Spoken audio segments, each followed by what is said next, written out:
CM times news కి స్వాగతం. MRS సంస్థ సీనరేజ్ కి సంబంధించి కొత్త నిబంధనను తెరపైకి తేవడం శుభ పరిణామం. ఈ నిబంధన ప్రకారం ప్రతి ఒక్కరూ స్లాబ్ సిస్టంలోకి రమ్మని కోరుతున్నారు. అయితే అందుకు సరిపడా బిల్లు క్వారీల వద్ద ఉందా అనే ప్రధానంగా చర్చ జరుగుతుంది. చీమకుర్తిలో రన్నింగ్ లో ఉన్న గ్రానైట్ క్వారీ దాదాపు 25 మాత్రమే ఉన్నాయి. ఈ 25 గ్రానైట్ క్వారీలకు ప్రభుత్వం నెలకు 50,000 క్యూబిక్ మీటర్లు మైనింగ్ బిల్లును ఇవ్వడం జరుగుతుంది.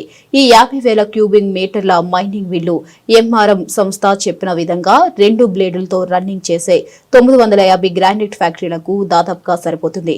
ప్రభుత్వం ఇచ్చే ఈ మైనింగ్ బిల్లు వీటికే సరిపోతే మల్టీ కటింగ్ ఫ్యాక్టరీలకు, విదేశాలకు ఎగుమతి చేసే ఎల్సీ రాళ్లకు, గ్రానైట్ క్వారీల వారి ఫ్యాక్టరీలకు బిల్లు ఎక్కడి నుండి తేవాలి అన్న చర్చ జరుగుతుంది.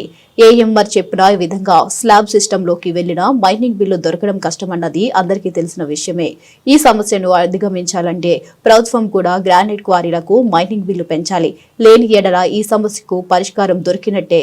స్లాబ్ సిస్టంలోకి వెళ్లిన మైనింగ్ బిల్లు దొరకకపోతే పోయి కూడా ఉపయోగం లేదు అన్నది గ్రానైట్ అధినేతల నుండి వినిపిస్తున్నాయి. ఈ పరిస్థితిని గ్రానైట్ ఫ్యాక్టరీ వారు ఎలా అధిగమిస్తారో వేచి చూడాలి.